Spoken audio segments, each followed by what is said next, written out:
The life force of your bond. A power like life itself.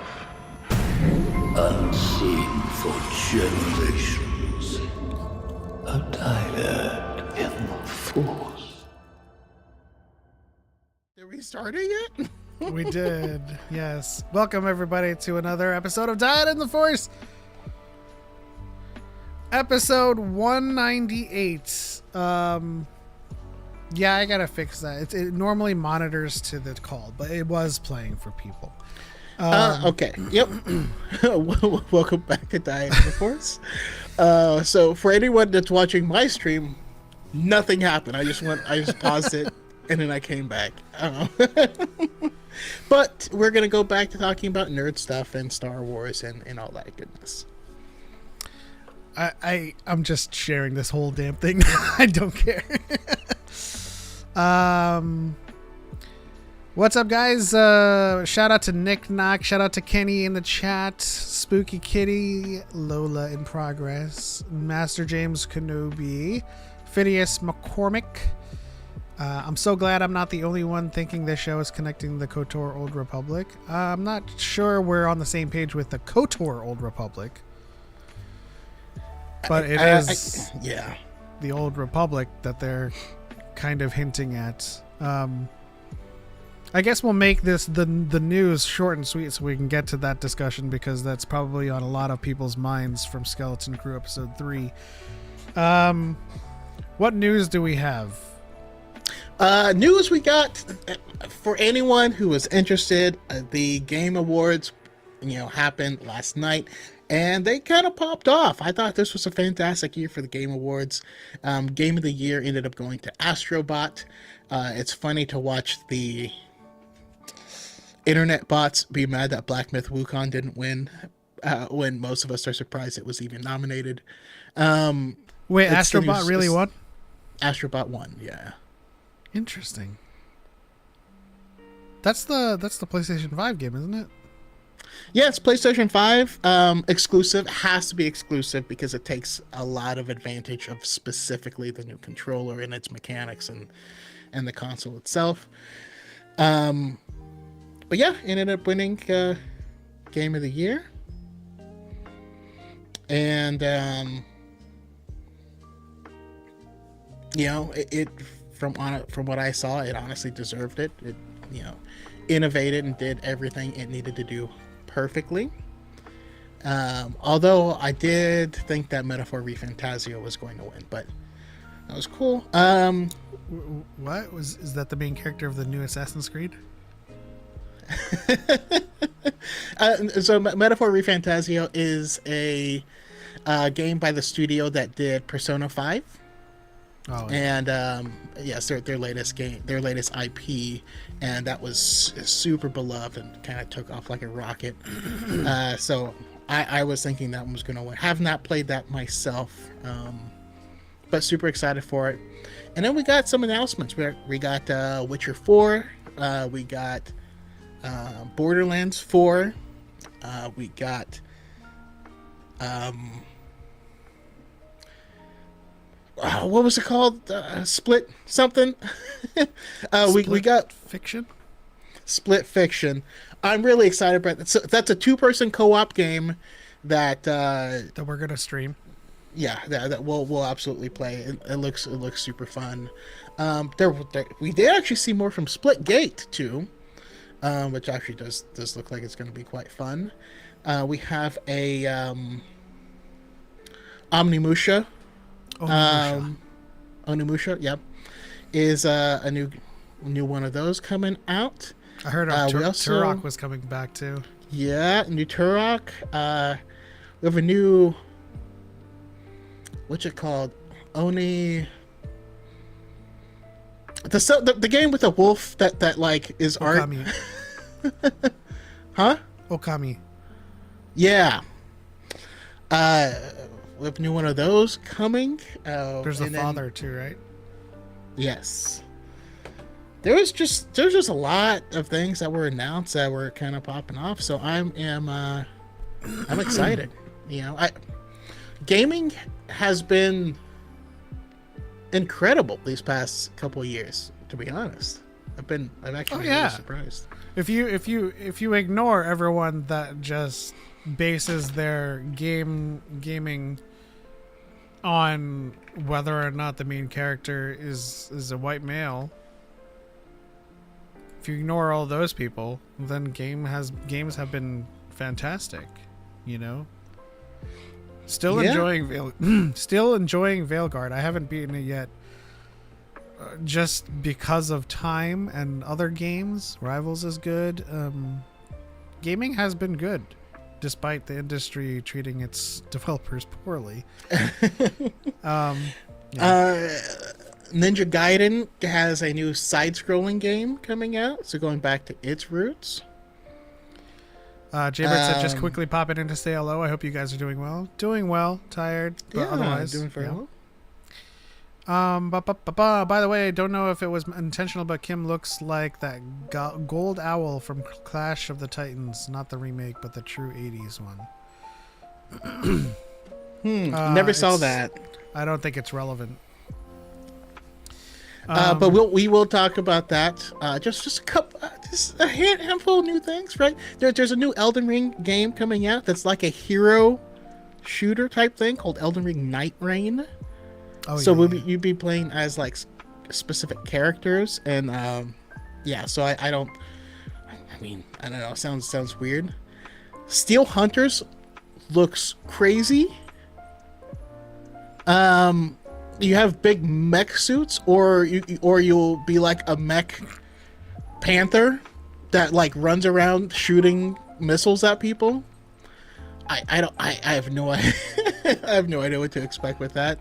I thought the way you paused at mechs, I thought you were gonna say you have big Mexicans. I'm like, what? It's big robot Mexicans. It's crazy. You're just like, so there's this game that was called Project Sentry that I think looks really interesting because it's a third-person action game. It's set in Japan in 1915, and it's like gangsters in old Japan. And you like beat the hell out of people. Like it feels like a Takeshi Kitano joint. Yeah. Or a Crow Zero. It's basically Bosuzoku, which is like a delinquent game, right? Exactly. Speaking of delinquents, there's a new Mafia game that's coming out.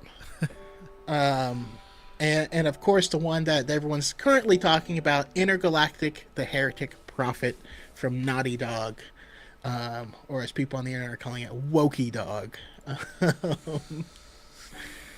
Well, I mean, I don't care. They can sit there in their angry pants for the rest of time. We're all gonna be enjoying these games. Spooky Kitty says the Team Eco project is my most anticipated one by miles. That's the father one, right? I believe so, yeah. Their last one was Last Guardian. So they he like sat out for like a while not making anything, and then is coming back with this, and so yeah, it looks great. Make me excited. Let's see. Okami 2 being called Okami sequel is perfect. It better not be a temporary title. Is it just called Okami sequel? I can't remember exactly the title. They should just call it Okami Suzuke, which just means continued. But Americans don't appreciate Japanese, I guess. Witcher 4 and Intergalactic are my must-haves. I base my gaming on how sick are the designs. I am easy pleased. That's a great phrase. I am easy pleased. Listen, all I had to see is the Porsche spaceship, and I was like, that thing is so sick. And then of course, the actor, is Tati Gabrielle, from she was in the Netflix Sabrina the Teenage Witch movie. She was in the third season of EU. She is Blackanese, and is just a really talented person. Is that what you wanted to say? She's pretty hot too. Yeah, I mean, yeah.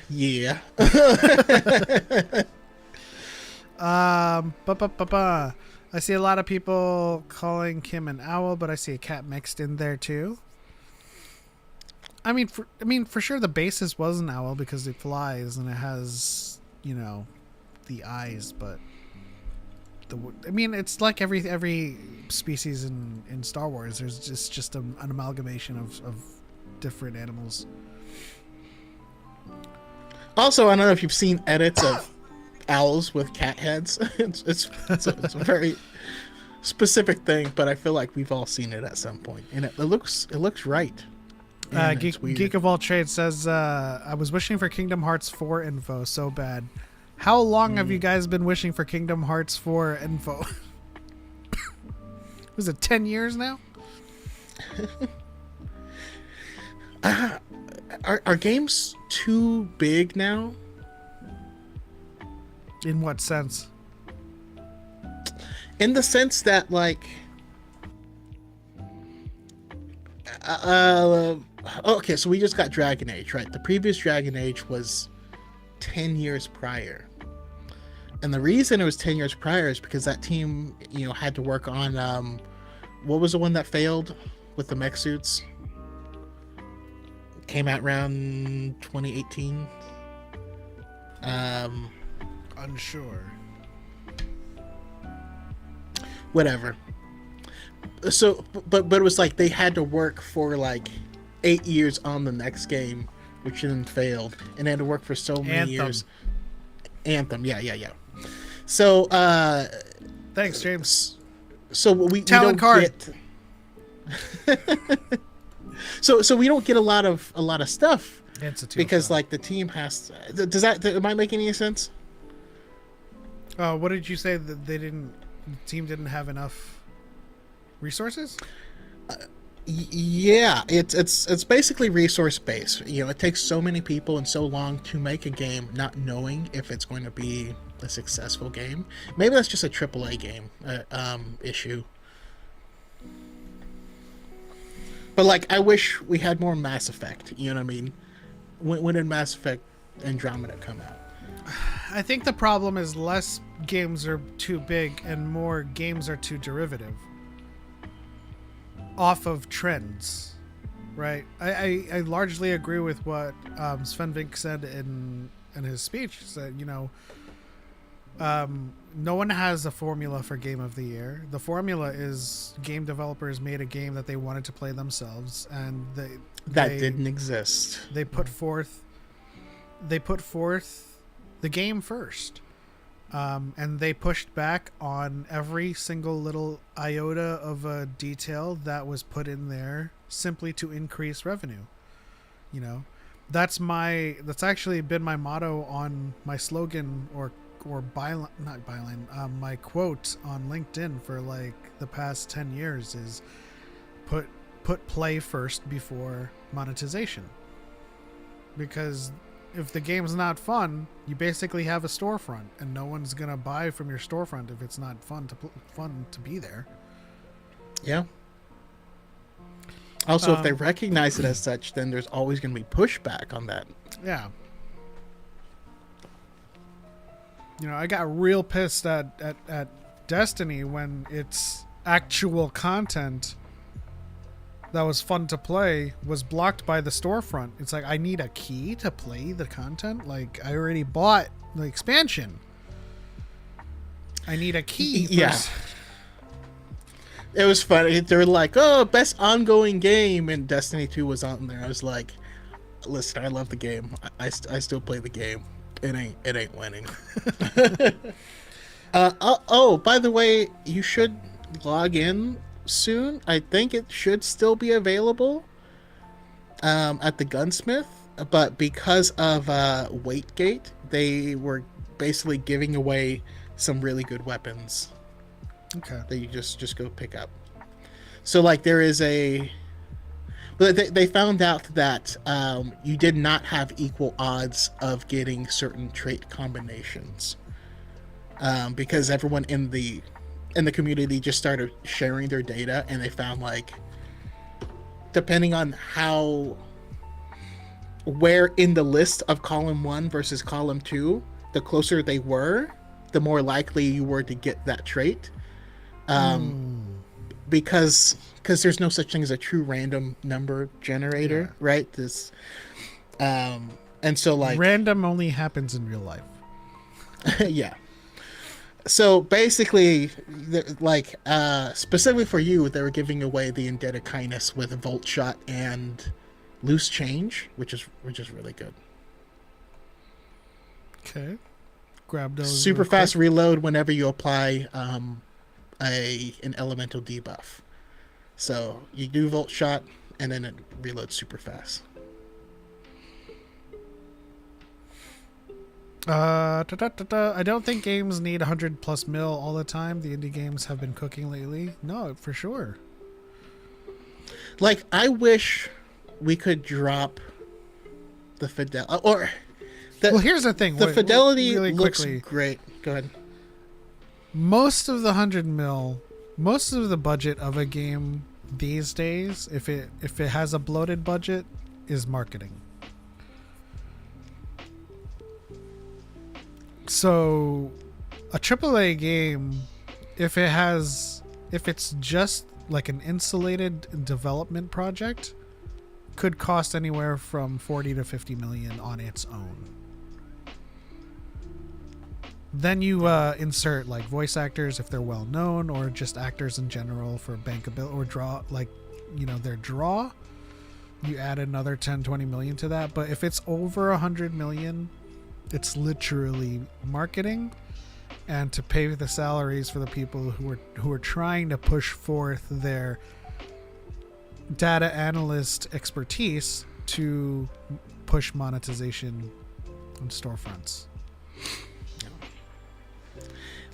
Like, I can't be the one that misses the days when it felt like LucasArts was just kind of crapping out games. You know, some of them were awesome, some of them were terrible. My favorite game was Full Throttle.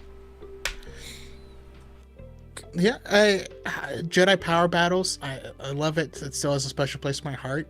You know, there was like that Obi-Wan game. Like, there was all these games that were just like coming out, and I almost feel like we need a system that allows, you know, maybe double A studios to just kind of fart out games. And then, you know, once something hits, then it like moves up to the AAA status, and they're like, okay, now we'll put more money behind it, or something. You know, we just need more variety.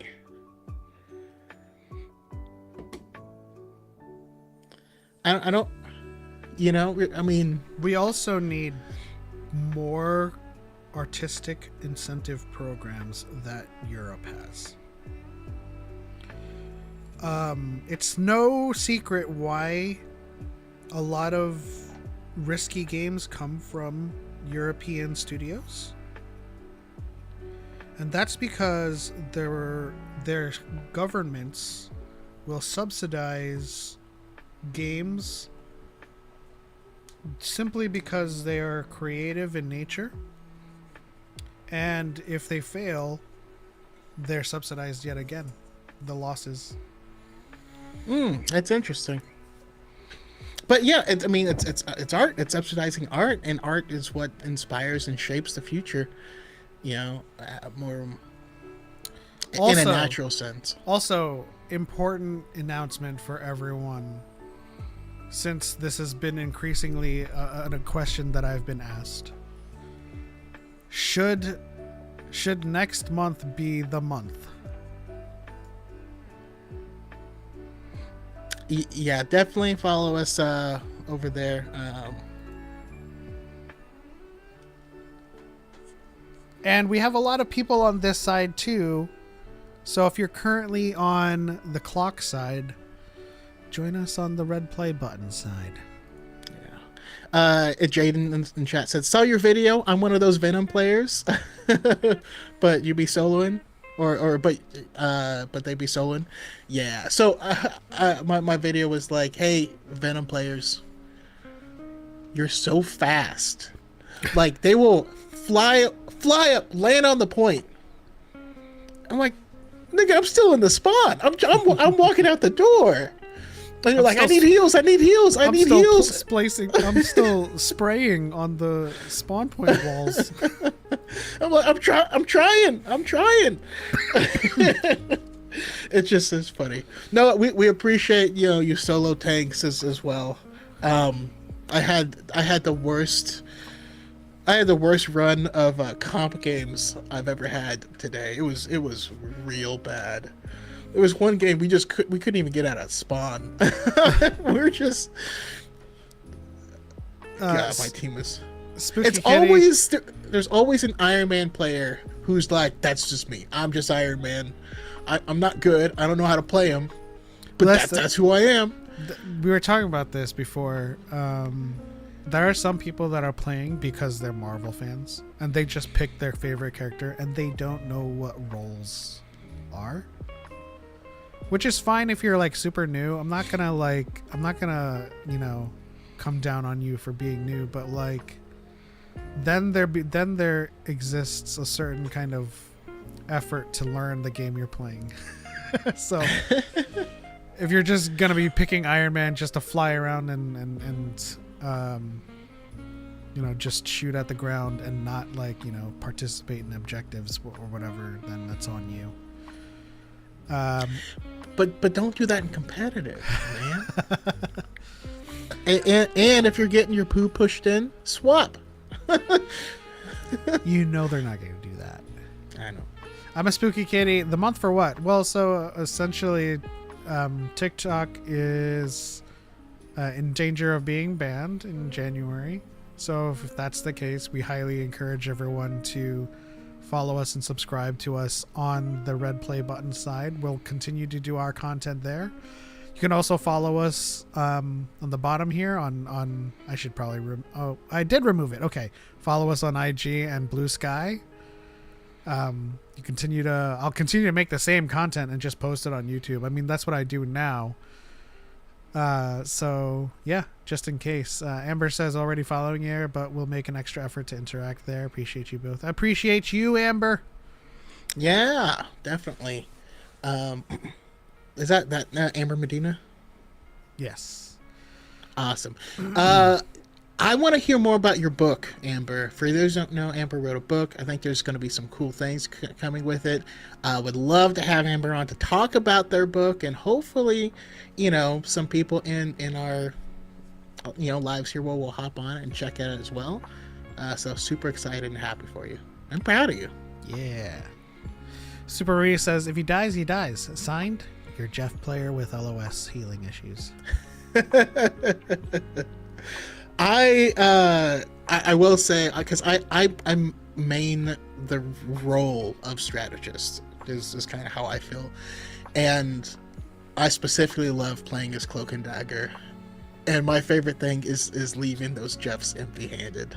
You hear his ult, I switch to Cloak, and as soon as you pop out, I go nope, and I suck up everyone, and so Jeff goes around and then just like swims off alone. Wait, that's what Cloak does? I thought it was just like a disappear get away thing. It makes everyone in that radius disappear and become untargetable. Oh my gosh, I've been playing CD wrong. I'm so sorry to everyone. So yeah, you're basically largely, taking them. Taking them to the other dimension essentially. So like, you can save them from some big ults. Gotcha. Well, it's good to know. I've been playing the healing side correctly, but I did not know. I thought that was just his the Loki go invisible thing. So today I learned it does do that as well. Choco, that makes sense. Why would you do that?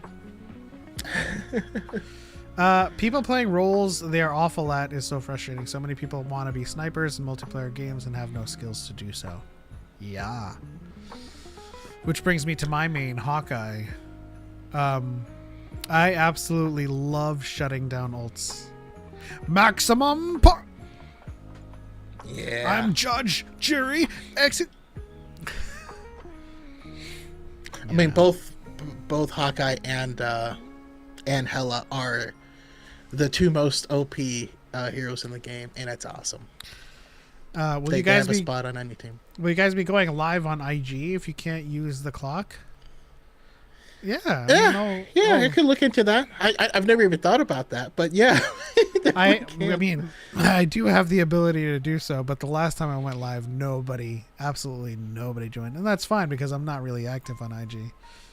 The thing is, and it might be for the best that this app ends, because I think we are ready to push back in those other ponds. But we've cultivated such a space here that we don't have so many carpet nuggets coming into our chats and stuff like that. Like, I don't know, But in that regard, it's time we created the space on the red play button side, and I think the fight is increasing. Yeah. We have folks like Xander Hall, Eric Debunks, the Birdman. We have Pillar of Garbage. We have Dark Matter now. I mean, if all of us went to the red play button side, we could definitely cultivate a space for us there too. And Nedrix, hey, you should hit me up. Let me know what your post your rivals so names. we can add you. Another piece of news. It's you need to add new beta 2. New beta 2, number 2. Yeah, number 2. He plays a nasty Groot. His Groot's great. His Groot makes me want to play Groot. I'm over here now training myself to be in the right place. Thank you, Amber. I'm assuming that he chose Groot so he could pretend to be an ant, but that's just what I was thinking. Just chooses Groot and then just plays all night going.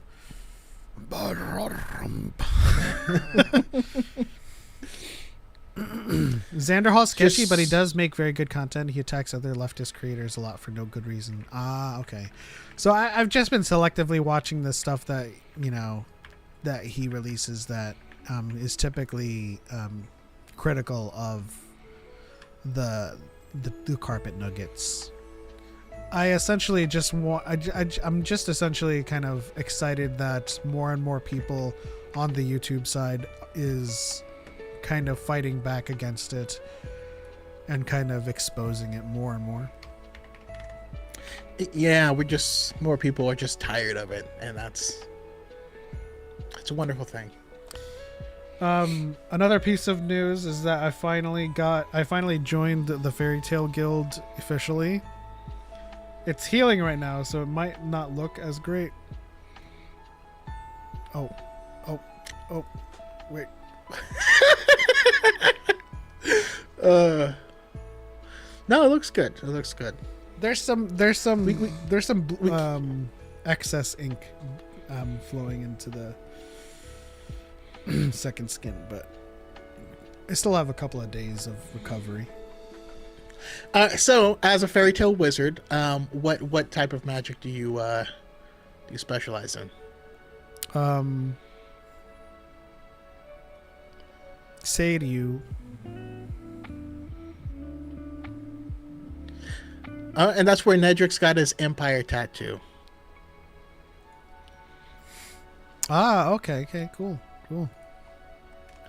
Excess ink. So when you're healing from a tattoo, and there's some bleeding as it heals. It's going to also have excess ink flow into that.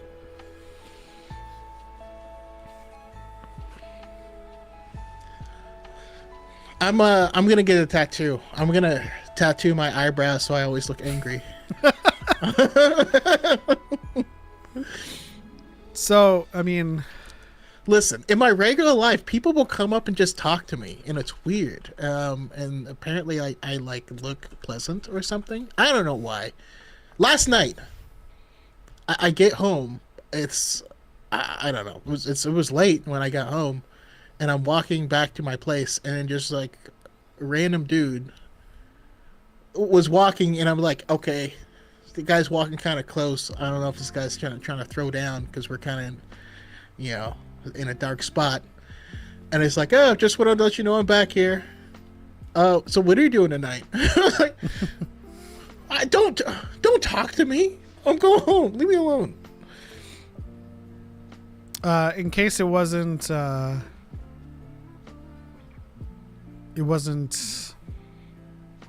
apparent, I would be a dragon slayer, but I would be taught Seiryu or spirit dragon. I can't take the lightning dragon away from Laxus, unfortunately. Unfortunately. Though I would love to learn from Alexion, because that's a freaking badass dragon name.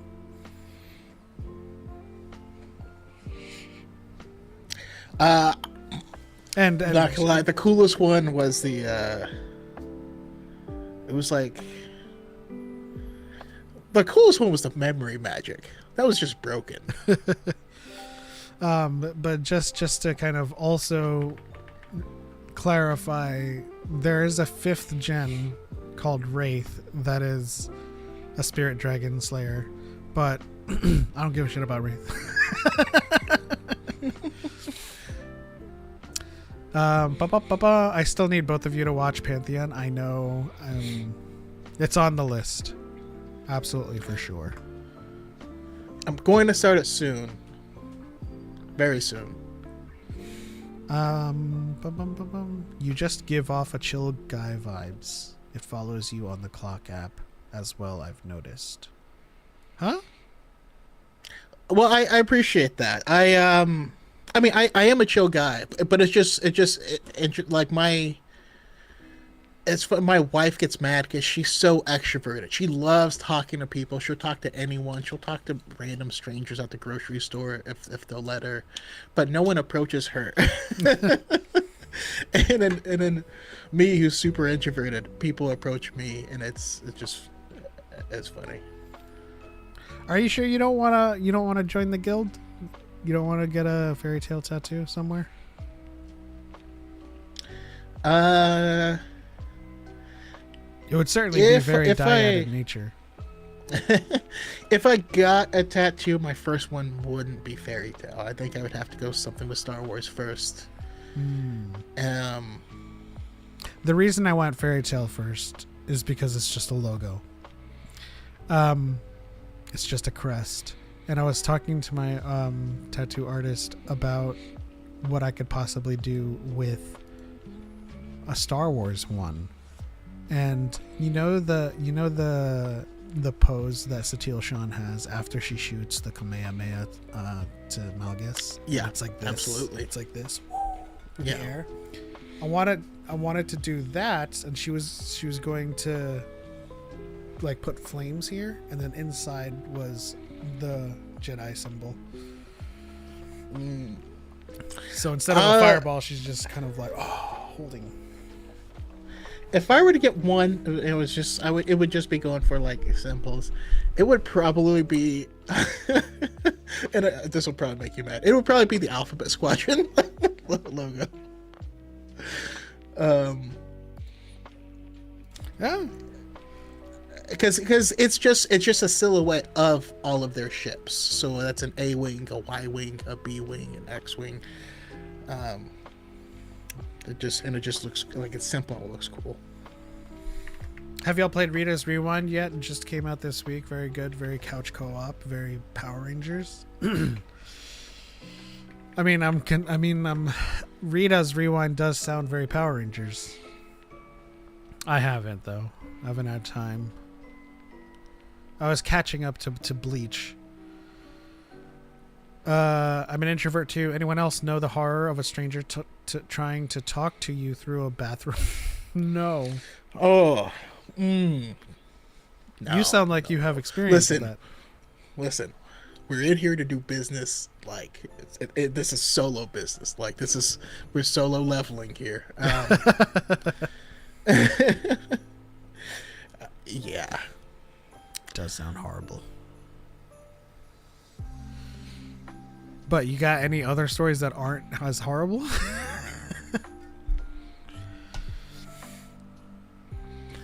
I know Spooky Kitty says that if they ever saw you in person, they wouldn't scream Choco as loud as they could and then rush you with a bear hug. That's different. It just depends on the setting. You know what I mean? Like, there's, if we're in a con or something, that's absolutely, it's just welcome. We'll talk. We'll hang out. We'll do all this stuff. But like, when I was in Walmart and then this like old man walks up and he goes, "Hey, you dropped something," and I go, "Huh?" And he goes, "Your smile." Oof. I was like, it made me smile, but like not in a good way. I was like, I feel violated a little bit. Damn. You dropped something. Your smile. What do you want? Honestly, Spooky, the first time I met Choco, I also had plans of rushing with a bear hug. And then he stepped out of his car and I saw the giant that he was. I'm like, I am never getting a bear hug around that guy. So I'm just gonna settle for a Hobbit high five. Apparently, especially when I started making content, because of my angle, people thought I was short. But I was like, no. But I grew up in like the MySpace days, so like it was always a tall angle, Yeah. Oh, and then we met Bariqua Wookie. Yeah. And then I felt she's taller than me. And then I felt like David the Gnome. My goal is to create a unique high five with Choco someday. Okay. Are y'all on Blue Sky at all? Absolutely. At dyadintheforce.com. That's what I'll get. It'll be a tattoo that's a QR code that leads to Dyad in the Force.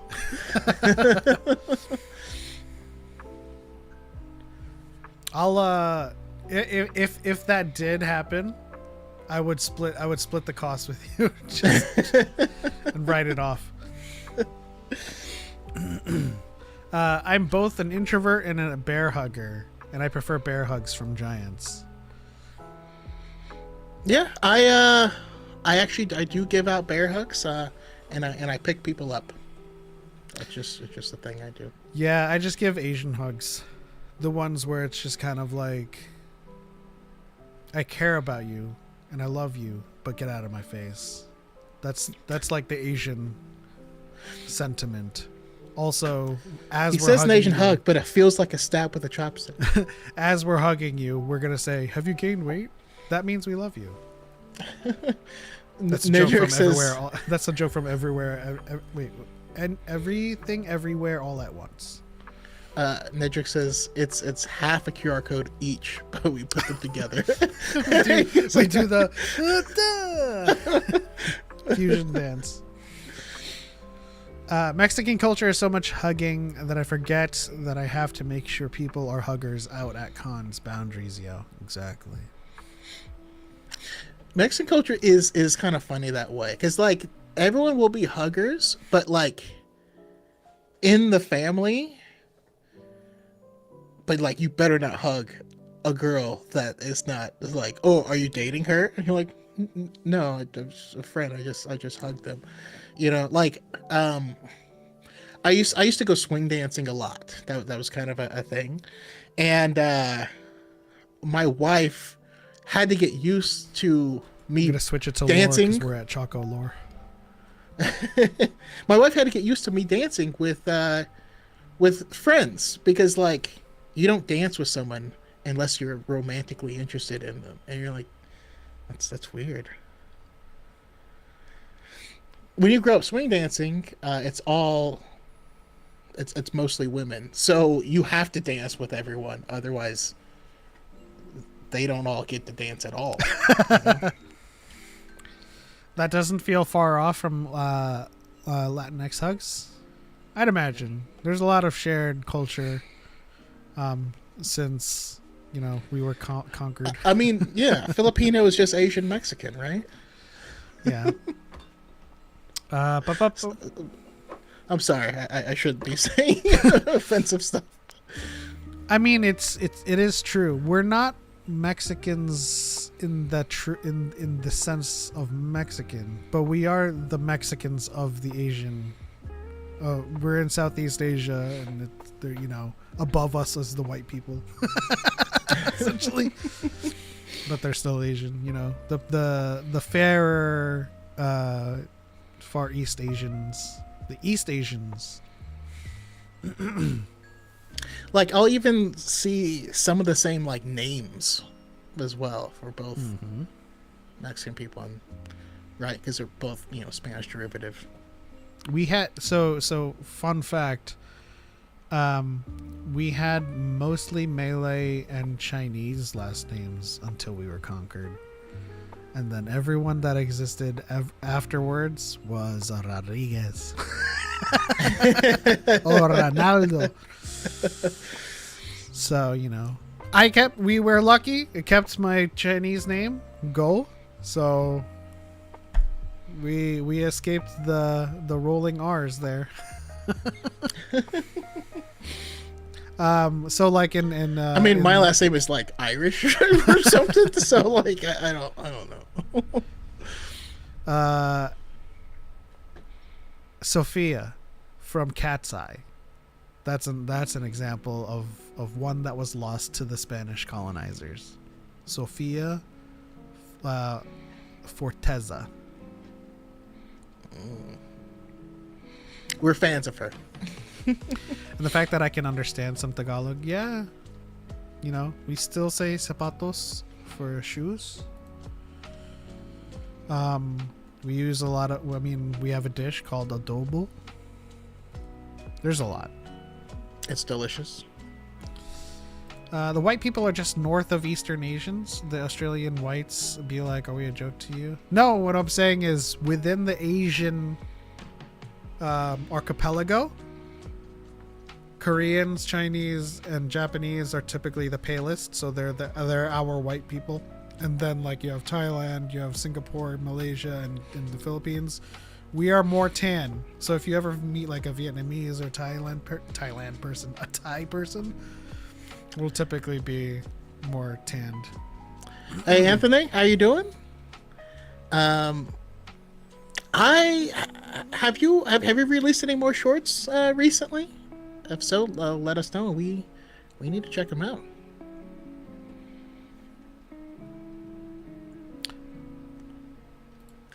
There's now, no context I have to this, not, but it's just Craig saying a Taiwanese person.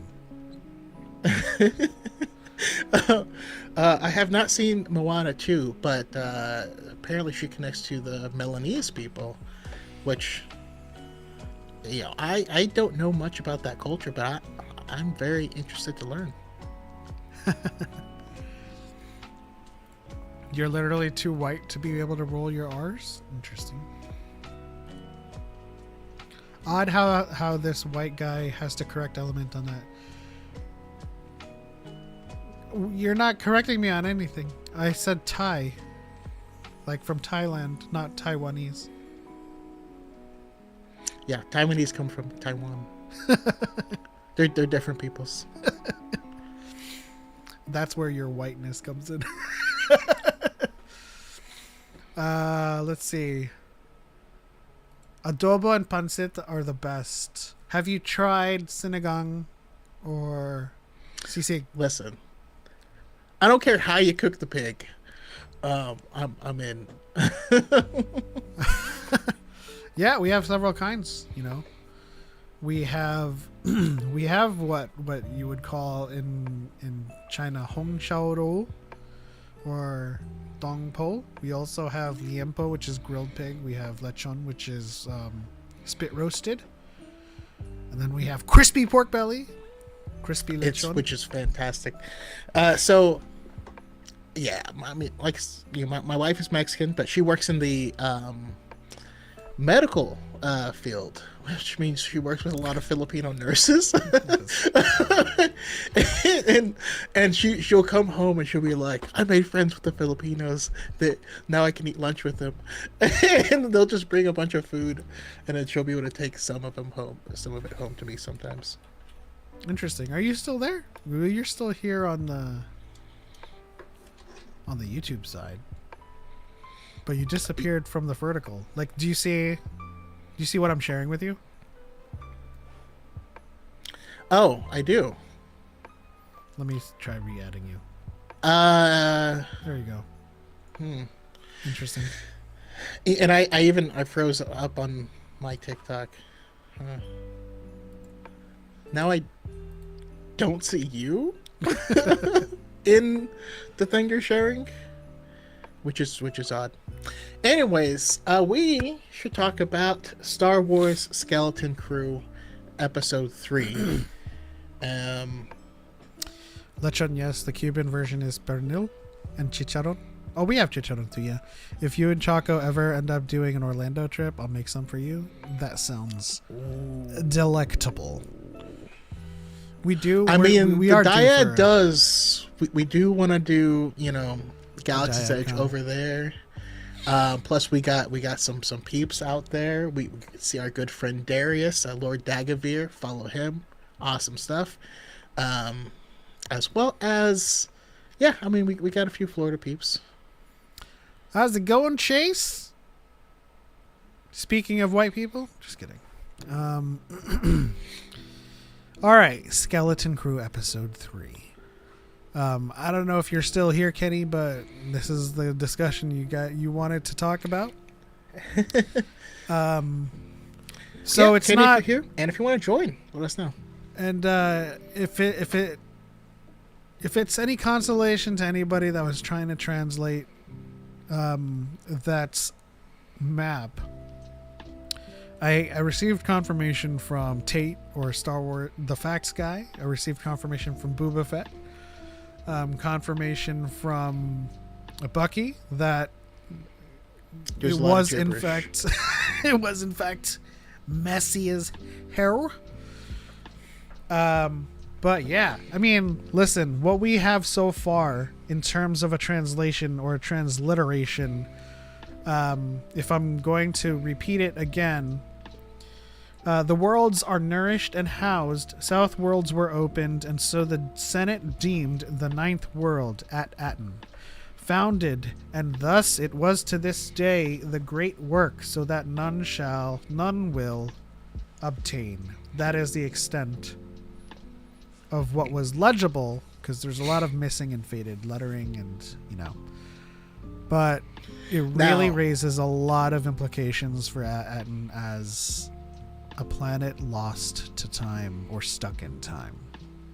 Question: any possibility that whatever was written in a different language than Google translated to English so that it could be turned into Arabic? Yeah, it could be, actually. And that's why some of the words Like are a double cipher, almost. Yeah. I did also, someone did comment that there was something about the people withering away, and which is what I had. I think it was one of the things that I had where it was like people wehiwa that came up. I think probably after some alliteration there. Yeah, the people withered.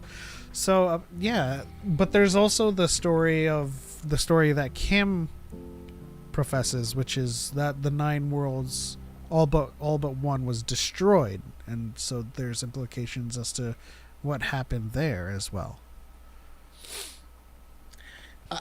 Man, yeah, there's a lot of implications I'm excited for, because one of my favorite things never happened in the expanded universe, but we were talking about it, the night when it aired, is there was a place called Centerpoint Station, and it was this massive, it's used as a weapon, but it was a massive tractor beam that could tractor something from across the galaxy. In the books, they use it as a super weapon, but as more and more books came out and all this stuff, they developed it into, this is the thing that was used to move the planets and move the black holes in order to create the Maw, which housed the prison that stored Abeloth. And if we go somewhere down that route where it was intentionally hidden, now there's also a great possibility that the reason that the planet was just naturally hidden because of its place, like in a nebula or near a nebula, and all they really had to do was erase it from maps. But if we're going to, what is the resource on it that was so valuable that they felt the need to hide it? That's a question. Yeah, that's the question that Nedrix poses as well. What shall none obtain? But we also can infer from the broken line, and so the Senate deemed. So there is a possibility that the hidden nature of these jewels of the Old Republic is man-made, like you said. So yeah. But I also think that jewels of the Old Republic can also mean something else other than the 9 planets. Like, there are artifacts hidden on these planets that are the jewels. And it ties into the Ascendant. It ties into Kim recognizing the sigil that Fern wears to be a mix of Proto-Republic symbols and Palmerish numerals, which Palmerish are a bit more contemporary. So this is why we're talking about how these planets, or at least AT ATTIN right now, is a planet stuck in time, which means the symbols of a proto-republic or a protean or primitive nature comes from the Old Republic, or like an ancient Old Republic thing that existed back when the Senate deemed it to be hidden, or back when it was hidden. But during that time, they also introduced Palmerish numerals that was more contemporary relative to the symbols that they used, which was Protean. So the origin of these jewels is somewhere in the ancient Republic, Old Republic, and then the Palmerish numerals that mixed in with those, which Kim says, like, the symbols with the Proto-Republic symbols mixed with Palmerish numerals is not something you would see in artifacts, in Proto-Republic artifacts. So we have old artifacts from an ancient time mixed with contemporary symbols. Is it possible? Okay. First question: do we want the secret to be related to the Force? No, I'm more interested in the anthropological kind of implications of it.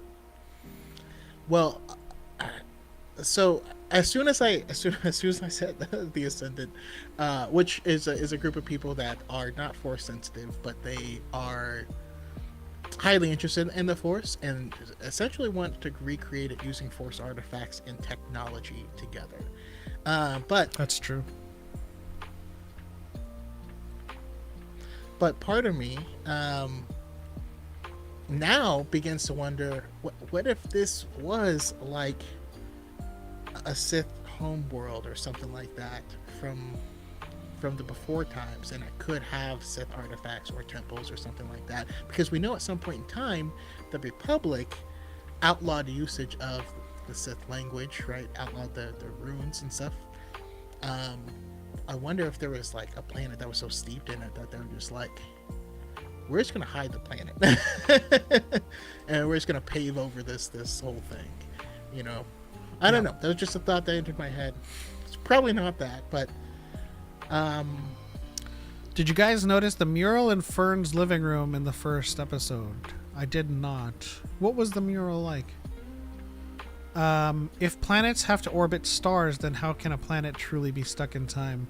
So when I say that the planet is stuck in time, what I'm saying is that the society that's within the planet was established during the Old Republic, and since they've been hidden away, they are impervious to the throes of time outside their barrier, which is why they still use Old Republic dataries, and they still have a Republic like insignia on their civilization, but they're unaware of the war.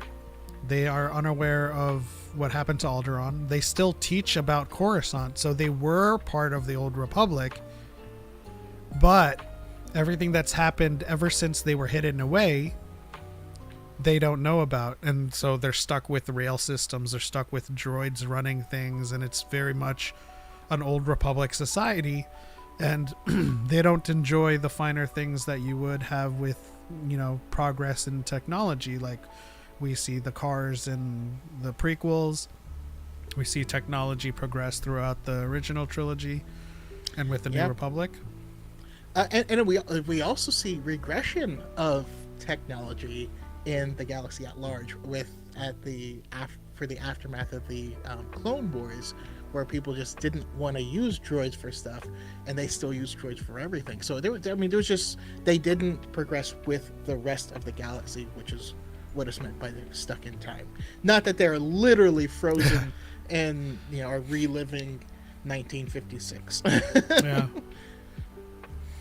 Now there's also the question of what is the thing that none shall obtain versus what is the thing that pirates think it is, right? Because to all of the pirates in the port of Borgo, it's this lost treasure, this hidden treasure, or eternal treasure. Captain, I mean, the Avatar universe would call it unobtainium. Captain Silvo or Crimson Jack thinks that there is a huge treasure on here too. We don't know whether he knows what's on the planet. They just the possibility is that the pirates just think it's like a One Piece. It's like a grand treasure that people have been searching for this whole several thousand years. One thing that is interesting, though, is that the artwork on A, the mural in Fern's living room, B, there's an artwork that's in Neil's garage that we see when they get the tools to go out, is in the same style as the artwork on the map that folds out.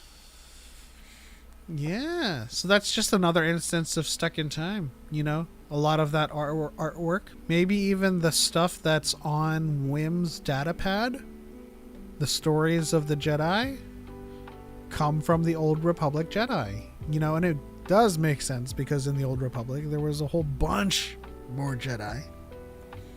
And so they would be telling a lot more holonovel stories about the Jedi back then. Also, remember when the kids got to the space station in the first place, they were like, "Oh, look, aliens." Yeah. Could it be that a forerunner of the Sith mentality with Force foresight originally devised the grand plan to hide the jewel of the Old Republic and were wiped out so planets forgotten? If there would be more Sith influence if that were the case, it would be someone that would want to hide it. That's where my thought came in, because the Republic did outlaw Sith stuff in general. But yeah, we never know. I mean, also in the expanded universe, they would hide installations that would be working on like a weapon of mass destruction, and that place would be completely isolated in order to make sure it stays hidden. So I mean, there are certain things, you know. That's where the dark saber was developed. Sorry, the expanded universe Darksaber, which is different from the canon. Do me a favor, wiggle some cables. But this is what I love about. There you go. This is what I love about the Skeleton Crew. Like, I'm a Force, mysticism, lore type of person, and I'm getting it without the Jedi and the Sith. Like these murals, these old like planets, this map, translating the map, like this is some grade A Star Wars stuff. And if you are sitting there trying to find something wrong with this show, you are lost. Hey, shout out to Max of Zorro in the chat. Choco analyzing artwork like he's the Grand Admiral himself. I mean, you say that like as I'm actually sending screenshots of it to Pepping in case he wants to put on the screen. But it's interesting. The one that is in their room specifically has humans, Neo species, and Ithorian in it, and then someone that is being depicted somewhat angelically. I don't know. It's just that really interesting. To me, that looks like something that would be a depiction of like maybe a chancellor. Yeah. See how long this takes for me to. But that was a great call out for the for that mural. I was just lost in that scene. Also, Max Azora, what are you thinking of Skeleton Crew so far?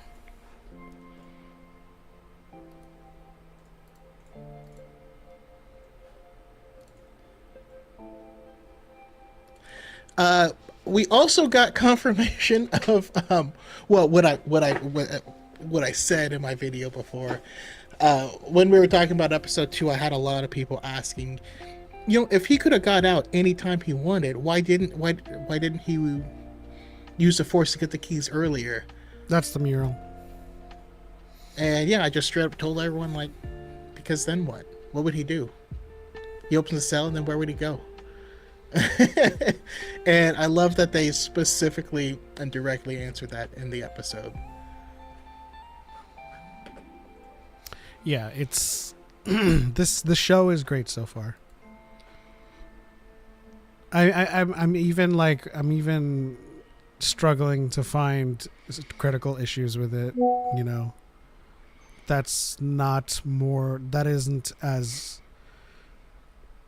That isn't very like minuscule in nature. But now, one of our friends did. One of my friends commented some issues. You want to address that? Really quickly, Super Ruiz said all the planets being from the Hadean Way on the observatory nav bank is so sketchy to me. Interesting. Yeah, that's something that I missed. Same. I'll have to man, there's more stuff I'll have to, it's like homework, doing this.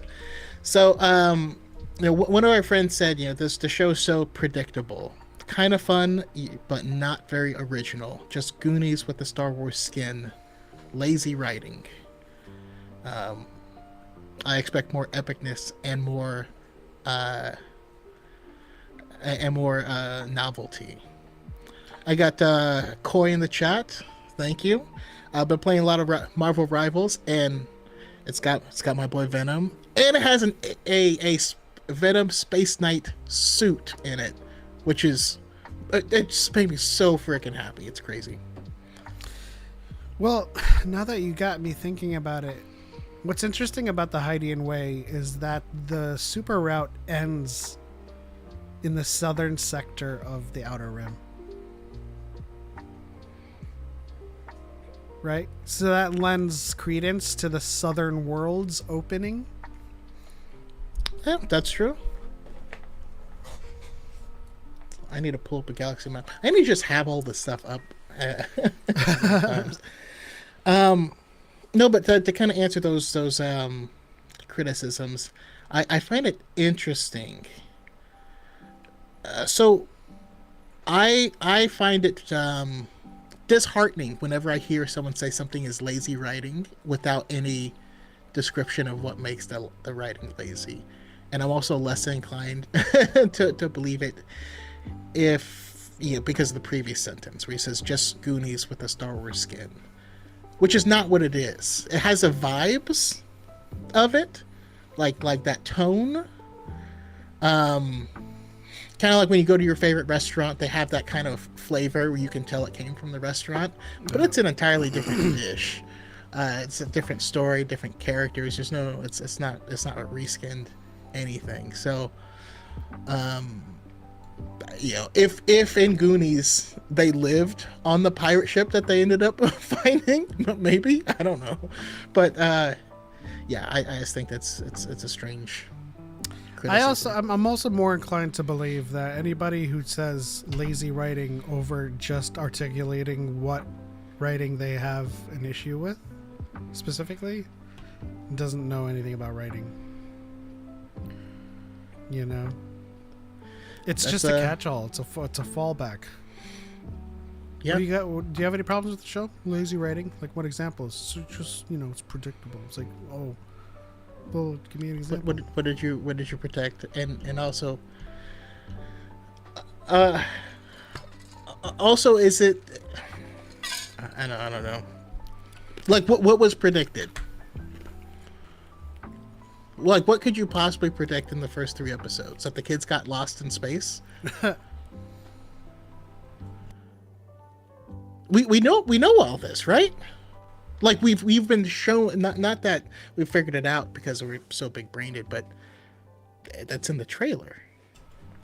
So it's not predictable. The show's not predictable in a sense that it is predictable.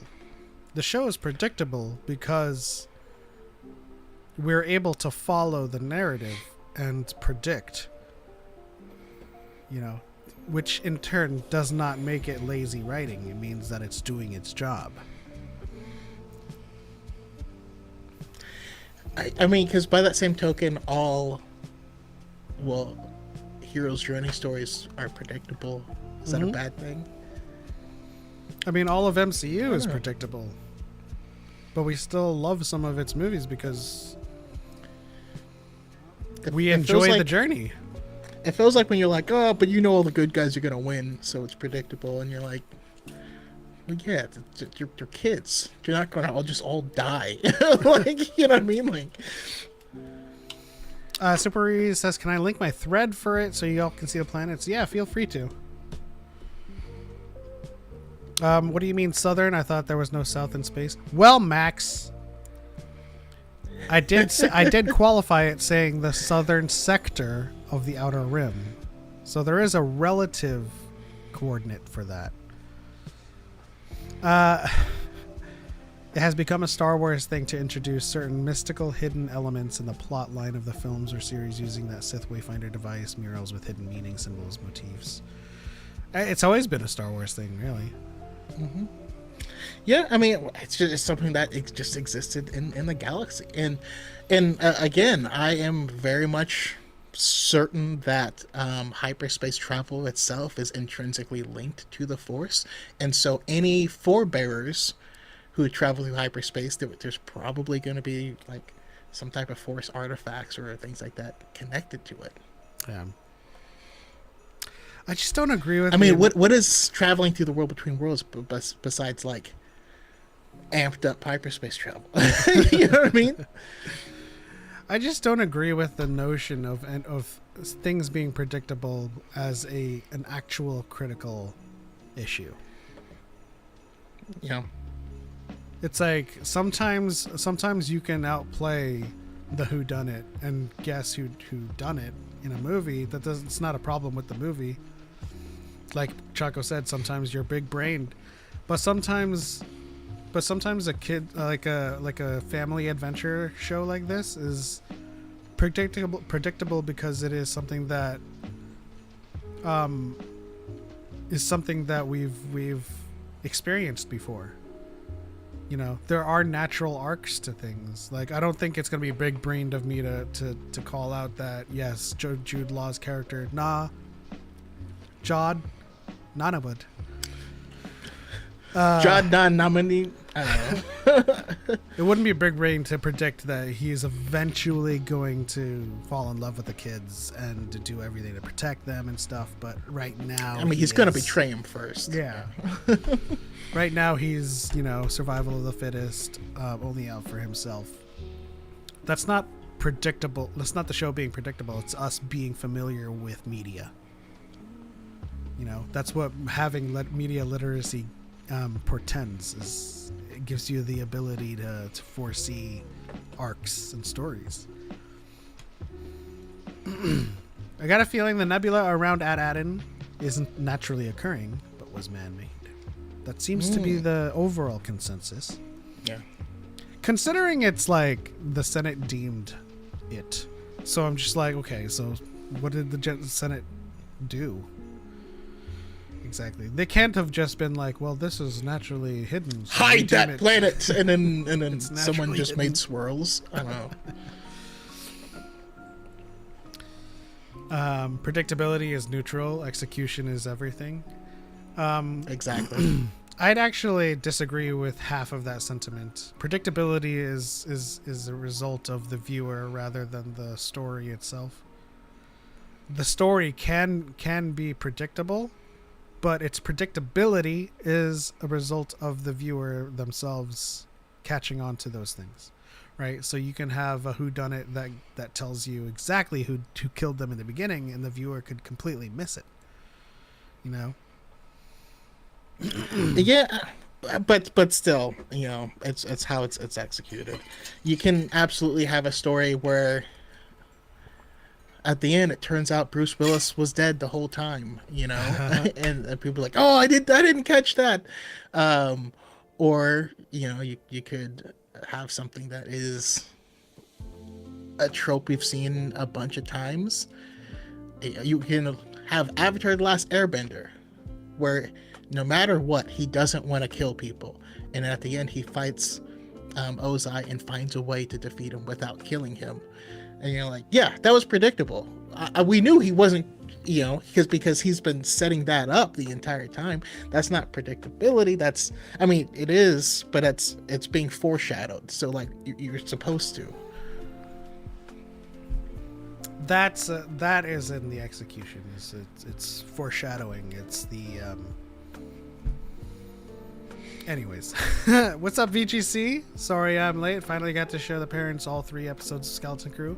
How's the family feeling about the show so far? I'm glad we're saying that this is a family show, and then VGC comes. I showed my family the show. It's just. My wife is having so much fun watching it. It's awesome, and I can't wait to. I'm gonna have to show my mom and that whole side of the family as well. I doubt they're watching it as it's coming out.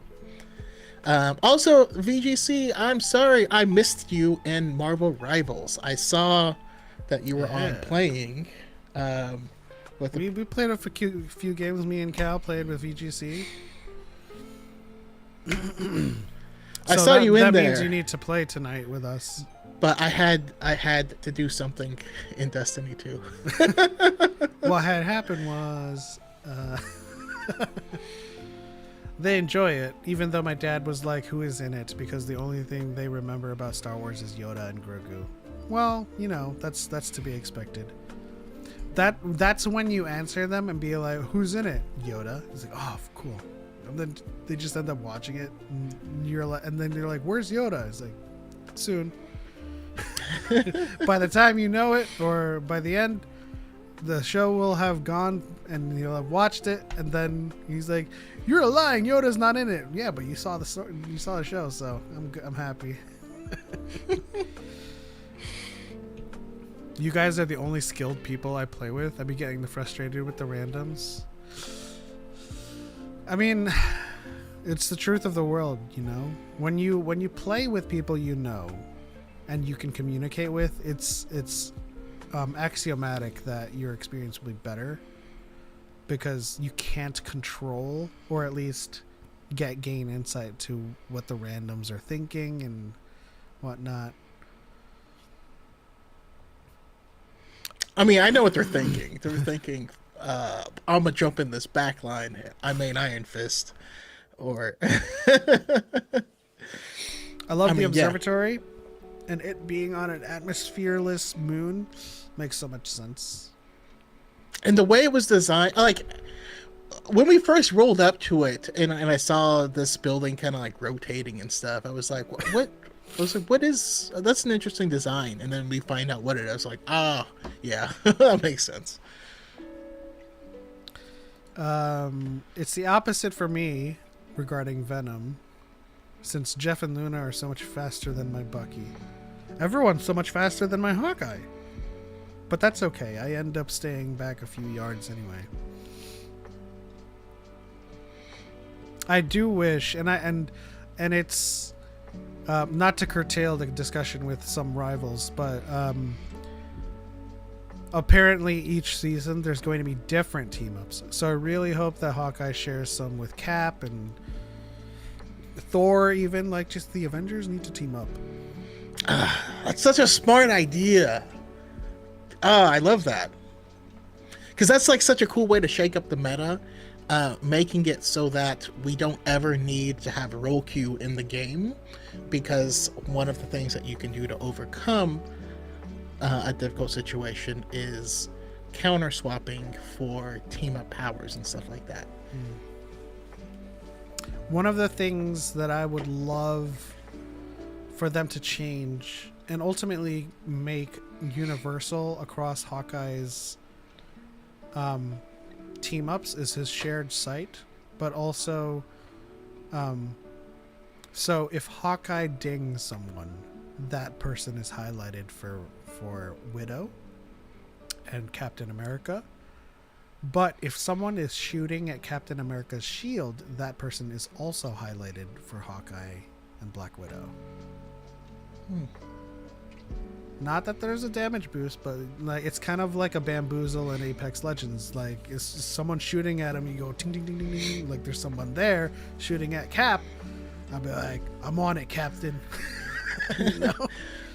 By the way, the amount of times as Cap that I take down a Punisher is hilarious, because a lot of them don't know that bullets reflect off of the shield. They just don't go straight.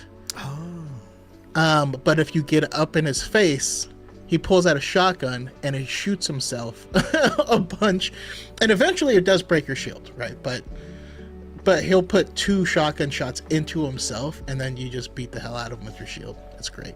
Which doesn't canonically make sense, but whatever. I mean, yeah, if you get shot, you should just die, but... Well, I mean, like, a shotgun breaking Cap's shield. It's like... Oh, yeah. But back to Skeleton Crew. One other thing that I wanted to discuss, at least for me personally, I don't know if you have more things to discuss, but for some reason I'm getting so many Maz Kanata Ray vibes with KB and Kim. Okay. No, I could definitely see that. Because I feel like upon departure, Kim was trying to tell KB something specific, even if it was just something as kind of trivial as don't trust Jod. But I feel like she was like she said use your head, but like in a way that felt like it was use the Force. I definitely don't think she's Force sensitive, but I feel like both of them are analytical by nature, and they're like, you know, she's basically telling you this guy has a lot of charisma, and he can lull you into trusting him even though he's lying or gaslighting you or whatever. to be aware of that. But there was a lot of moments in the episode that could be. So I did the same thing with Sabine. Signs that Sabine was force sensitive, and in fact, that was the case in Ahsoka. But like, there was a lot of times where KB winced or made a facial expression that she sensed something. And I'm not talking about the droid. The droid could be a droid detection thing in her visor or whatever, but like even when they were talking about whether to trust Jod or not, and Fern was like, "Oh, me and KB vote, so it's 2 and 2." KB was kind of like introspective by herself, almost trying to change her vote for some reason. I don't know. And I think it's just because the data didn't add up. That's where I'm at with it. That's because that's how I think. So let me see if you agree with this. I know we don't want someone to be force sensitive for the sake of being force sensitive, because that would just kind of take away from the whole nature of the show. But I am down for at least one of the kids to have that future in front of them. It would be hilarious to see what Wim's reaction to someone other than him being force sensitive. That would be great. But that would be subversive, wouldn't it? Like, Wim's the Jedi fanatic. He wants to be a Jedi. He plays sword play with Neil, and it's KB that is like, okay, let's remove KB since she's my favorite. If it's another person, then I think it would be subversive and ultimately better for the narrative if someone else was, kind of exemplary of what women Neil fantasize about, being the Jedis. I mean, it could be even Fern, for all we know.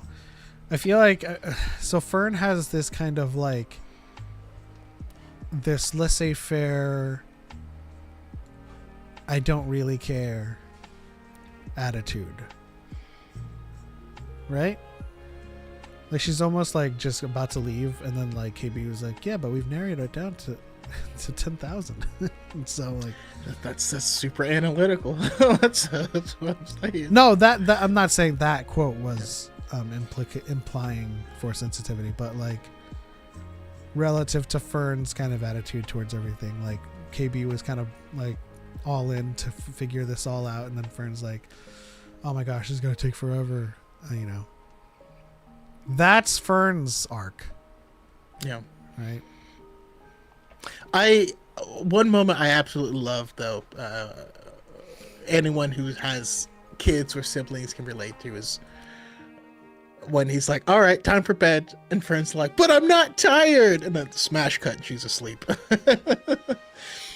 Yeah, that was funny. What do you think is going to happen between Jod Nanawood? That's just going to be a thing now. And Smee. I mean, I can see them. I can see him blasting Smee. Do you think that's the end of Smee, or that's just a foil and like he's blasted and then gets revived? Blasted, and the only person that would be able to fix him would be KB, and eventually she will. But like, it would be now you have to rely on me because you don't have anyone else who can help you. But Smee was obviously very suspicious and was like trying to see what you doing back here. KB is the only one I feel that understands that they are kids and can't do this on their own. Yeah, I think Neil is in that camp too. Yeah. Like I said before, Neil is the Chucky of the Rugrats. We're way past the barrier. Neil is the heart, and KB is the brains of the operation. But they have a mouth and they have a trunk. Whims. I mean, Whim is just aptly named, right? Yes. But he's the inspiration. He's the spark. Light the fire. He's the catalyst of things. The spark that will light the fire that ignites the. Also, how cool was a scene where they were still attached to the fuel line, and he like wrapped up stuff, and when he snapped it, it like whipped back, and it was, That was like crazy. I would not want to be whipped by that by any means. I feel like that was like a R-rated scene because like someone got whipped so hard, like they got sent back into the station, like literally into the station. I feel like Jod and Smee are gonna bring the kids home, and then they go off for adventures at the end of the show if Jod stays good. The new captain, perhaps. I don't know, Neil. Only one asking important questions about their home. Kibby's in there too. You know, she's definitely interested in the data, but you know, towards that end. The last time I showed my dad Star Wars, it was The Rise of Skywalker. He had watched the sequel trilogy, and when they kiss at the end, he went, "Aren't they brother and sister?"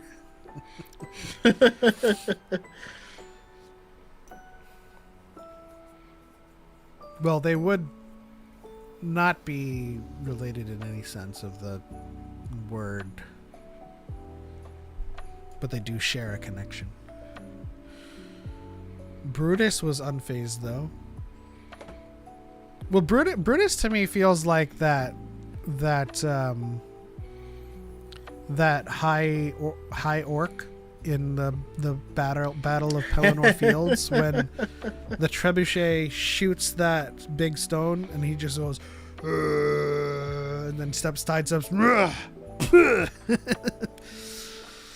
But then that means that Brutus then would get trampled by something else. Outwardly tough and, you know, putting on a show.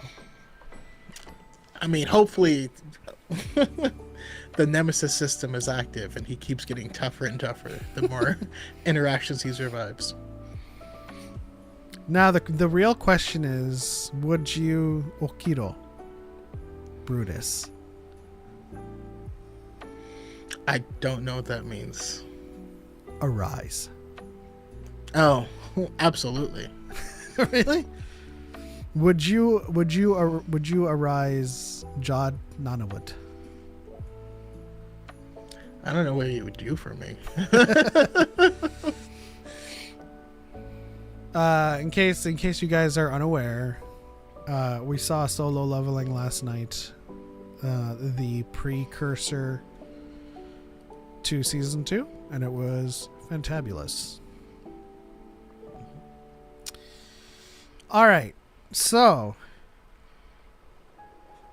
let's move on to some hot takes.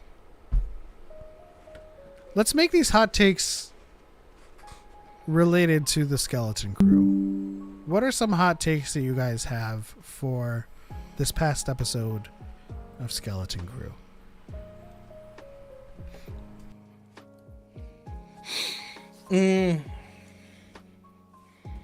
God, that's not even a hot take.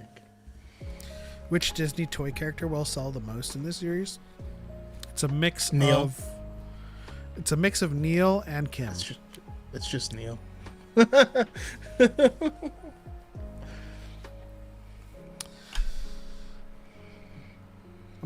trying to think of a hot take for this past episode. But I feel like me saying KB is force sensitive is a pretty hot take, considering how early it is.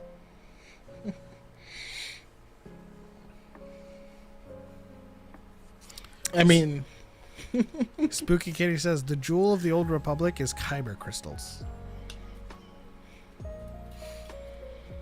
But that of could what be cool. but of what value are they during the Old Republic?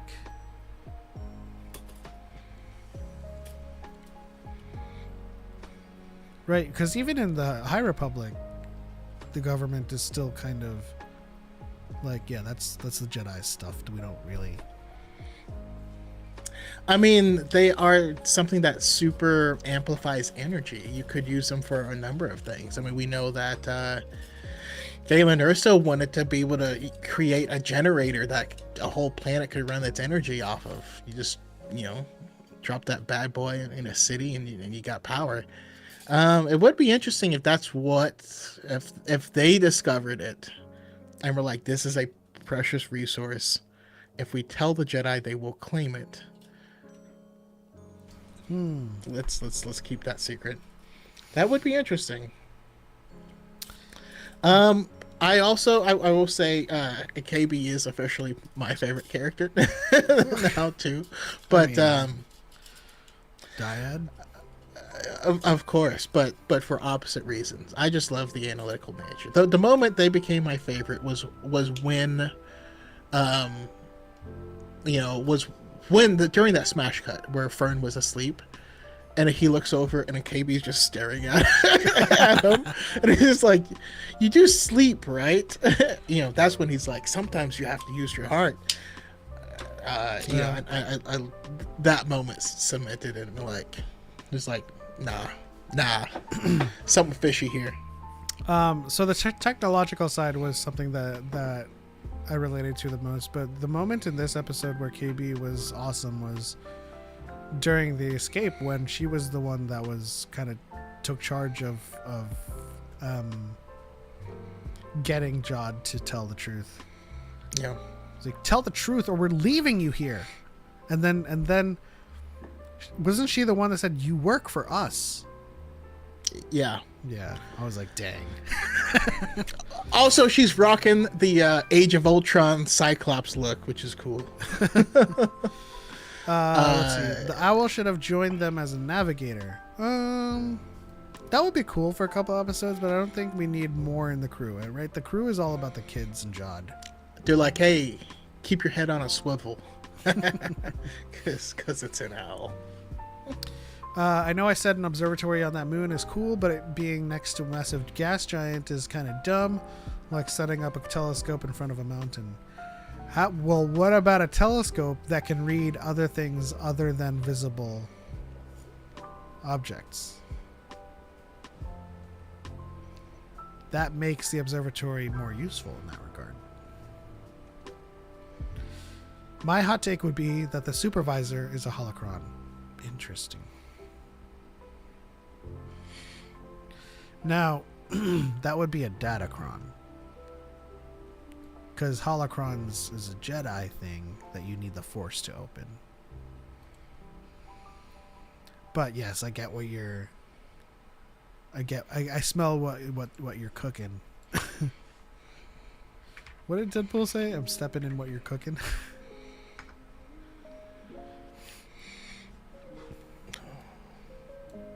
That could be cool. It's like the what is it? The Supreme Intelligence? Is that what it's called? Yeah, Supreme Intelligence from on the Kree homeworld. I don't really have any hot takes for that episode. It was pretty basic, but very good. Yeah, it is a stretch. I just wanted to spice things up, see if we can find any kind of hot takes in the episode. My hot take is they should have given us a full frontal look at that map with zero shadows and and no Kim walking all over it. My hot take is I don't ever want to hear you say full frontal again. Could a hologram explain the clouded atmosphere? Or a hologram? That would be a pretty powerful projector system.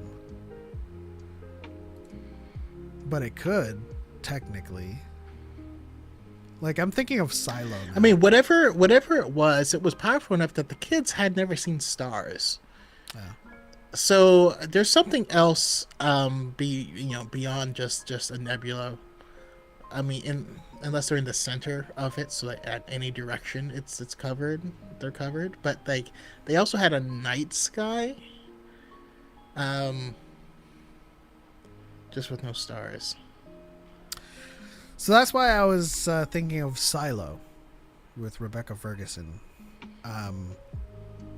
Because they project on the screens the outside world. So if there is a powerful enough projector system, they could be projecting what they see. Ah, yeah. I see the KB. Yeah, I just sent a picture of Age of Apocalypse Cyclops. Basically, in that future, Cyclops and Wolverine get into a major fight. Wolverine takes out one of Cyclops' eyes, and Cyclops absolutely blasts off Wolverine's hand to the point where he can't recover it. I don't know exactly how that works. So one of Wolverine's hands is just like a plug that has that has claws on it. It's funny. But he's rocking the KB because he has hair that covers the eye that's missing, but still has the rest of the visor on. How would that work? Because he's been incinerated before down to a single molecule, and he's recovered. I mean, to be frank, it doesn't work. But as he age and further in future you go, the more his healing factor slows down. Did we get a look back at the planet? Might it be a cloak? I don't think we ever got a look back at the planet. I mean, I main cloak. Always with the comics. The rule of cool. Yeah. So I'm just happy that Cloak has a new look because I've been trying to cosplay him for years, and he normally has a striped cloak that's like striped black and blue, and it was just so hard to make. I looked into making it and I just couldn't do it. Well, now you can spray matte paint on a garbage bag and do it. So really quickly, you're gonna be busy on the 27th. That's the week of Christmas. I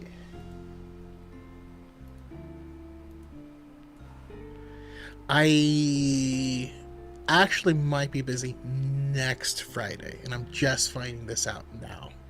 Next Friday, and what about the week of Christmas? That we honestly actually don't have anything planned at this moment. Okay, we'll see if we can muster in, because I do want to plan things. So we are on 98, and the last episode of the year would be 99, and 200 is when we're doing our spicy noodle challenge, and that is likely to fall on either the 3rd or the 10th. So I mean, I think it's kind of clear that next week is the week, and then 27th we'll have to do like a short Christmas show. Also, whenever we do the Spicy Noodle channels, it is highly probable that will be a very short show.